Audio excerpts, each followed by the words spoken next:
دين عظيم جاء من وحي الإله. أعوذ بالله من الشيطان الرجيم. بسم الله الرحمن الرحيم. ويسألونك ماذا ينفقون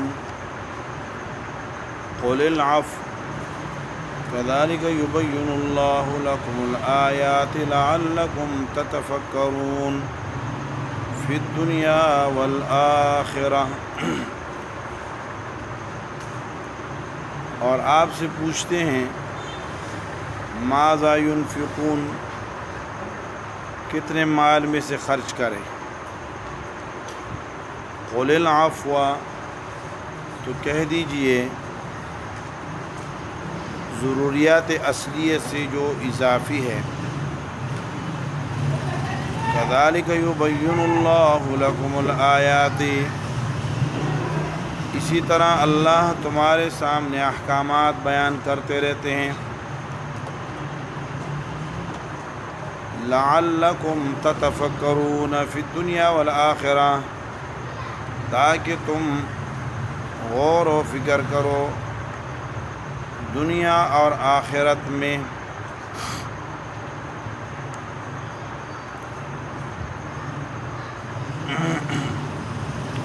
سورہ بقرہ کا دوسرا حصہ، تیسرا باب، چوتھا مسئلہ چل رہا ہے. سورہ بقرہ کے پہلے حصے میں دو مسائل ہیں، توحید اور رسالت. دوسرے حصے میں بنیادی مسئلہ جہاد کا ہے، اور اس کے ضمنی تین مسائل ہیں. انفاق، دو مسائل ہیں، انفاق اور انتظام. انتظام میں پھر تین بنیادی مسائل ہیں. نمبر ایک تہذیب النفوس، انفراد میں افراد میں شریعت. نمبر دو تدبیر منزل، گھر میں شریعت. نمبر تین سیاست مدینہ، ملک اور مملکت میں شریعت. تو پہلا اور تیسرا مسئلہ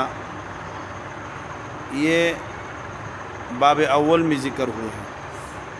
باب اول میں تہذیب النفوس کے 10 امور اور سیاست مدینہ کے 4 امور ذکر ہوئے تھے. اس کے بعد باب ثانی، دوسرے باب میں مسئلہ حج کا ذکر تھا، اور تیسرے باب میں دوسرا امر یعنی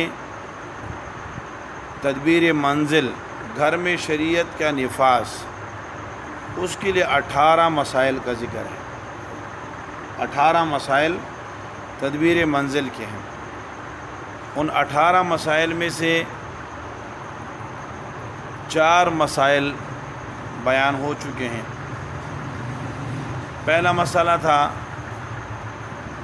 گھر کے اندر گھر کا نظام درست کرنے کے لیے ضروری ہے کہ اگر آپ کی وسعت میں ہے اور والدین اور اقربا حاجت مند ہے تو ان پر خرچ کرنا واجب ہے آپ کے ذمہ میں. دوسرا مسئلہ یہ تھا کہ خواہشات نفسانیہ کی اتباع نہ کرے، شریعت کی اتباع کریں گے تو اس سے گھر کا ماحول درست ہوگا. تیسرا مسئلہ یہ تھا کہ اگر کسی چیز کے اسباب زیادہ ہیں اور اس کے لیے کوئی ایک آدھ موانع موجود ہے تو مانع کا لحاظ کیے بغیر ان اسباب پر نظر کرتے ہوئے، مانع سے صرف نظر کرتے ہوئے اس امر کو انجام دینا چاہیے. اس کی مثال قتال ہے کہ انسانی طبیعت اسے ناپسند کرتی ہے، لیکن کیا ہے اس میں بہت سارے خیریں پوشیدہ ہیں. اس لیے اگرچہ وہ اشہر حرم کے اندر بھی آ جائیں تو اس وقت بھی کیا ہے اشہر حرم کے ایک معنی کی وجہ سے کفار کے بہت ساری حرکات جو قتال کے اسباب ہیں اور قتال کے لیے کیا ہیں بواعث ہے، اس پر عمل ہونا چاہیے اور ان کے خلاف لڑنا چاہیے. تیسرا مسئلہ یہ تھا. چوتھا مسئلہ یہ تھا کہ اگر کسی چیز میں آپ کو کچھ فوائد نظر آ رہے ہیں اور کچھ نقصانات ہیں، لیکن اگر نقصانات زیادہ ہیں تو فوائد کو ترک کر دیں، فوائد کو چھوڑ دیں اور نقصانات سے بچیں۔ تو اور فوائد سے مراد کیا تھی؟ لذائذ۔ اگر تمہیں کوئی چیز لذیذ محسوس ہو رہی ہے، تمہاری طبیعت طبعاً کوئی چیز اچھی معلوم ہو رہی ہے، لیکن شرعاً وہ منع کر دی گئی ہے، تو اس سے رک جاؤ، جیسے شراب اور جوا ہے۔ آج کی آیت میں آیت وہی ہے، پرانی آیت چل رہی ہے، آیت نمبر 219۔ اس کا دوسرا حصہ ہے، اس کا ماقبل کے ساتھ، یعنی یسألونک عن الخمر والمیسر کے ساتھ جو ربط ہے وہ ہے تقابل تضاد کا۔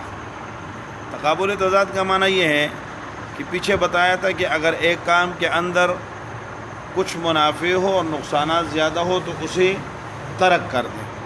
اب بتا رہے ہیں کہ اگر کسی کام کے اندر منافع زیادہ ہوں اور نقصان کچھ نہ کچھ نقصان ہو تو اسے کر لو، اور اس کی مثال کیا ہے؟ انفاق فی سبیل اللہ، اللہ کے راستے میں خرچ کرنا۔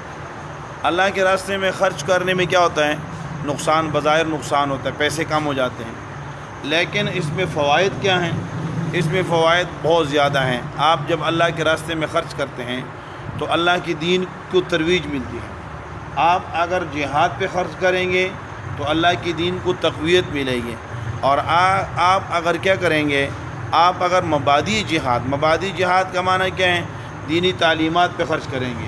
دینی تعلیم کا لازمی نتیجہ کیا ہے؟ کہ انسان اللہ کے راستے میں اللہ کی دین پر قربانی سیکھے گا، تو یہ مبادی جہاد ہے۔ دینی علوم اس پر خرچ کریں گے، دینی مراکز پر خرچ کریں گے۔ آپ مسجد پہ خرچ کریں گے تو مسجد جہاد کا کیا ہے؟ مرکز ہے، یہاں سے مسئلہ جہاد کا اعلان اور بیان ہوتا ہے۔ اگر آپ مدرسے پر خرچ کریں گے تو مدرسے سے جہاد کی تربیت ہوتی ہے، ذہنی تربیت، ذہنی طور پہ انسان اللہ رب العالمین کے دین پر خرچ کرنے اور دین پر قربان ہونے کی تیاری وہاں کرتا ہے۔ تو فرمایا اگرچہ کیا ہے؟ بظاہر مال کم ہو جاتا ہے اللہ کے راستے میں خرچ کرنے سے، لیکن واقعتاً اور حقیقتاً اور شرعاً اس کے بہت سارے فوائد ہیں، اس لیے اس پر کیا کریں؟ خرچ کریں۔ لیکن خرچ یہاں جو سوال ہے، یہی سوال پیچھے بھی ہوا تھا، یسألونک ماذا ينفقون قل ما انفقتم من خیر فللوالدین والاقربین، اور یہاں یسألونک ماذا ينفقون قل العفو۔ تو سوال کے الفاظ بالکل ایک جیسے ہیں، لیکن جواب کے الفاظ میں ڈیفرنس ہے۔ تو جب جواب کے الفاظ بدل گئے تو اس سے معلوم ہوتا ہے کہ سوال بھی کیا تھا؟ الگ الگ چیزوں کے بارے میں تھا، تو تکرار محض لازم نہ آیا۔ اس لیے فرمایا یسألونک ماذا ينفقون کا معنی کیا ہے؟ اوپر بیان ہوا تھا کہ ماذا ينفقون، کتنا خرچ کریں، کس پہ خرچ کریں، کتنا خرچ کریں اور کس پہ خرچ کریں، مصارف خرچ کیا ہیں اور کرنا کتنا ہے۔ تو وہاں حکم ہو گیا تھا کہ ما انفقتم من خیر فللوالدین، جو بھی خرچ کرتے ہو، لیکن مصارف اس کی یہ ہیں کہ باپ حاجت مند ہے، قریبی رشتہ دار حاجت مند ہے، مسکین ہے، فقراء ہے، یتیم ہے، مسافر ہے، تو ان کے اوپر خرچ کرو۔ یہاں ہے ماذا ينفقون کا معنی کہ مم ماذا ينفقون، یعنی کس مال میں سے خرچ کریں، کس مال میں سے اللہ کے راستے میں دیں۔ سارا مال دے دیں؟ فرمایا نہیں، سارا نہیں، عفو۔ عفو کا معنی زائد بڑھنا، ٹھیک ہے، حتیٰ عفو معنی کیا؟ بڑھ گئے، اضافی ہو گئے۔ اب ان کے گناہوں میں اضافہ ہوا تو اللہ رب العالمین نے کیا؟ ان کو سزا دی۔ تو عفو کا معنی کیا ہے؟ اضافی۔ عفو کا معنی محو کی بھی آتے ہیں، مٹانے کی بھی آتے ہیں۔ یہ کہتے ہیں اللہ رب العالمین کی طرف سے کیا ہے؟ عفو، فاعفو معنی کیا ہے؟ اس کے جرم کو معاف کر دو، مٹا دو، محو کر دو۔ تو یہاں اس کے معنی کیا ہے؟ یہاں اس کے معنی حاجات ضروریہ سے زائد۔ حاجات ضروریہ سے زائد کیا چیز ہیں؟ معنی یہ کہ تم ضروریات زندگی، تمہارے کھانے کی ضرورت ہے، تمہارے پینے کی ضرورت ہے، تمہارے مکان کی ضرورت ہے، شادی نہیں کی ہے تو یہ بھی تمہاری ضرورتیں اصلیہ ہیں، ضرورتیں کیا حاجت اصلیہ ہے، یہ طبعی حاجات ہے۔ اس سے جو اضافی ہوگا، پھر اس اضافی کا معنی کیا ہے؟ شریعت میں اس کا نام نصاب رکھا ہے۔ شریعت میں اس کا نام کیا رکھا ہے؟ نصاب، یعنی ایک نصاب تک مال پہنچ جائے اس کو کیا کرو، اس میں سے خرچ کرو، وہ تمہاری ضروریات سے بھی زیادہ ہو، اور پھر اسلام نے اس کے لیے کیا ہے شرائط اور ضوابط رکھے ہیں۔ تو ایک نصاب وہ ہے جس کے ہوتے ہوئے انسان پر سوال حرام ہے، ایک نصاب وہ ہے جس کے ہوتے ہوئے انسان پر صدقہ فطر واجب ہے، اور ایک نصاب وہ ہے جس کے ہوتے ہوئے انسان پر زکوٰۃ واجب ہے۔ تو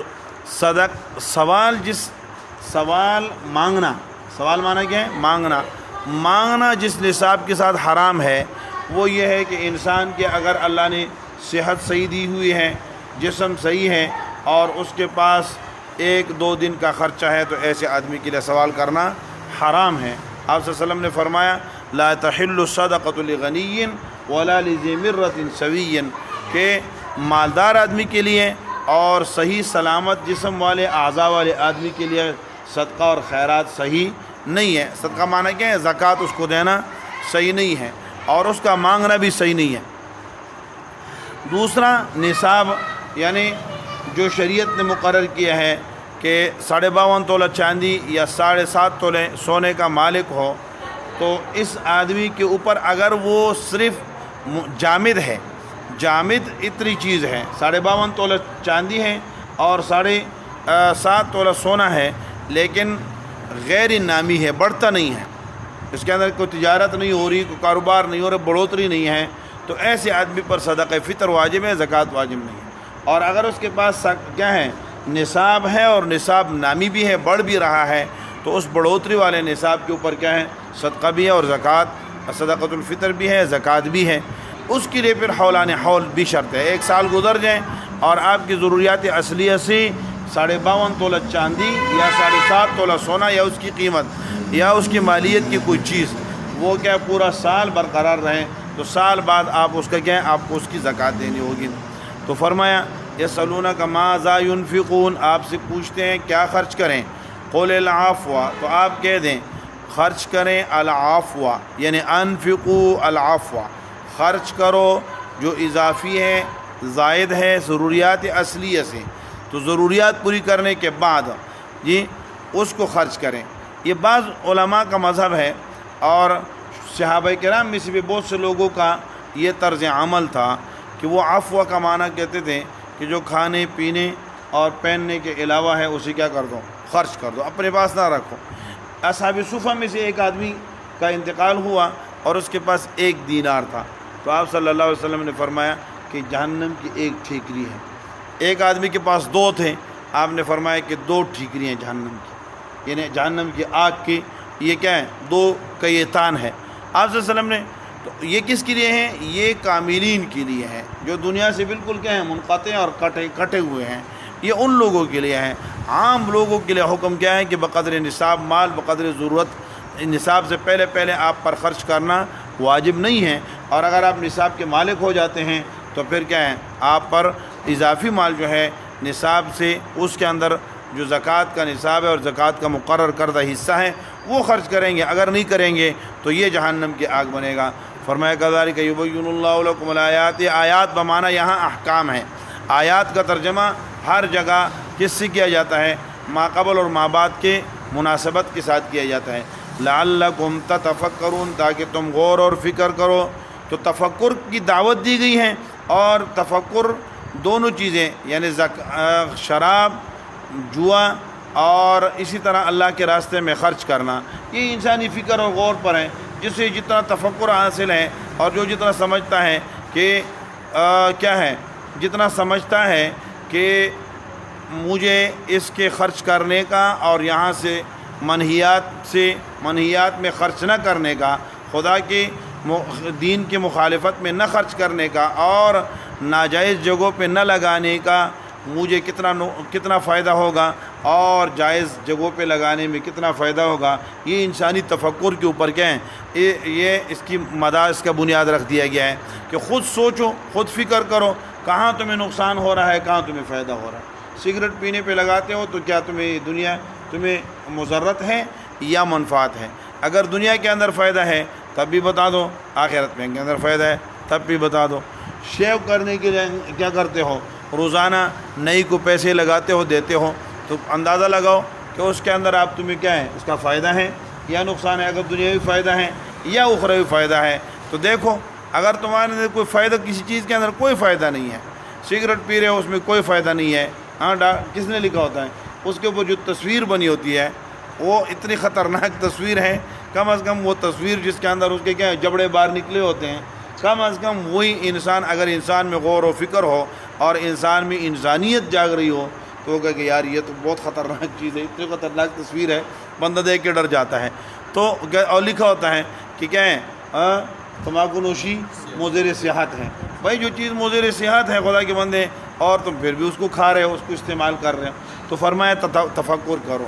اور یا یہ معنی ہے لعلکم تتفکرون فی الدنیا والآخرہ، یعنی دنیاوی امور میں بھی فکر کرو اور اخروی امور میں بھی۔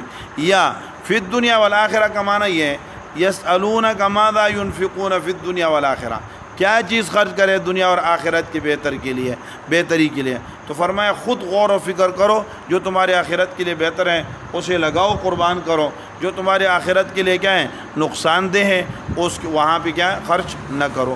لعلکم تتفکرون فی الدنیا والآخرہ، یا یہ معنی ہے کہ غور اور فکر کرو دنیا اور آخرت میں، کہ دنیا بے ثبات ہے، دنیا میں جتنا رہنا ہے اس کے لیے اتنا خرچ کرو، آخرت میں جتنا جانا ہے، جتنا رہنا ہے اس کے لیے اتنا خرچ کرو۔ فی الدنیا والآخرہ لعلکم تتفکرون۔ آپ صلی اللہ علیہ وسلم، عبداللہ ابن مسعود رضی اللہ عنہ فرماتے ہیں کہ آپ صلی اللہ علیہ وسلم چٹائی کے اوپر لیٹے ہوئے تھے اور اٹھے، جاگے تو آپ کے جسم مبارک پہ نشانات پڑے ہوئے تھے۔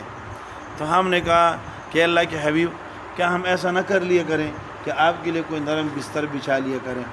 تو آپ نے فرمایا وَمَا لِي وَمِنَ الدُّنْيَا، میں اور دنیا، میرا دنیا سے کیا لینا دینا ہے؟ میری مثال تو اس آدمی کی طرح ہے جو آدمی سائے کے نیچے استظل، سائے پہ بیٹھا اور پھر سائے سے اپنی چادر جھاڑ کر اٹھا اور چل دیا۔ دنیا کے اندر تو اتنا ہے رہنا ہے، کن فی الدنیا کا انک غریب او عابر سبیل، تو اس میں جتنا رہنا ہے تو اسی پر فکر اور غور کرو، اور اس کی جو ہے نا اس کی ناپائیداری پہ غور کرو، اس کے بے ثباتی پہ غور کرو، اس کے جو ہے بے وفائی پہ غور کرو۔ جیسے آپ کی آنکھیں بند ہوتی ہے یہ کسی اور کی ہو جاتی ہے، تو اس پہ اتنا جان لگا دو، اتنی صلاحیتیں لگا دو، سارا زور لگا دو، اور یہ ہاتھ بھی کچھ نہ ہے، نہ آپ کے ہاتھ آنی ہے نہ آپ کے بعد کسی کے ہاتھ آنی ہے۔ بندہ یہ سوچتا ہے نا کہ چلو میں محنت کر رہا ہوں، میری زندگی گزر جائے گی، چلو بچوں کے ہاتھ بھی نہیں آنا ہے، بچوں نے بھی اسی طرح جو ہے نا اسے چھوڑ کے چلا جانا ہے، اگلے سے پھر اگلوں نے سلسلہ چلتا رہنا ہے۔ اور یہ کس کے؟ للہ میراث السماوات والارض، اللہ کی میراث ہے، اللہ ہی کے پاس اس نے کیا ہے رہ جانا ہے۔ اس لیے اس میں غور و فکر کرو کہ دنیا ختم ہونے والی ہے، لہذا اپنی صلاحیتیں زیادہ دین پر لگاؤ، مال بھی لگاؤ، جان بھی لگاؤ، پسینہ بھی نکالو، جتنی محنت ہو سکتی ہے دنیا میں اللہ رب العالمین کو راضی کرنے کی کریں۔ اللہ مجھے اور آپ کو عمل کرنے کی توفیق نصیب فرمائے۔ اللہم صلی وسلم علی سیدنا مولانا محمد وعلی آل سیدنا مولانا محمد وبارک وسلم وصلی علیہ۔ اللہم اہدنا واہد بنا واجعلنا سببا لمن اہتدی۔ اللہم انا نجعلک فی نحورہم ونعوذ بک من شرورہم۔ اللہم ارزقنا بکل حرف من القرآن حلاوہ وبکل جزء من القرآن جزاء۔ اللہم آنس وحشتنا فی قبورنا۔ اللہم ارحمنا بالقرآن العظیم واجعلہ اماما ونورا وہدی ورحمہ۔ اللہم ذکرنا مما نسینا وعلمنا مما جہلنا وارزقنا تلاوته آناء الليل وآناء النهار واجعله لنا حجة يا رب العالمين وصلى الله تعالى على النبي الكريم۔ عظيم جاء من وحي الإله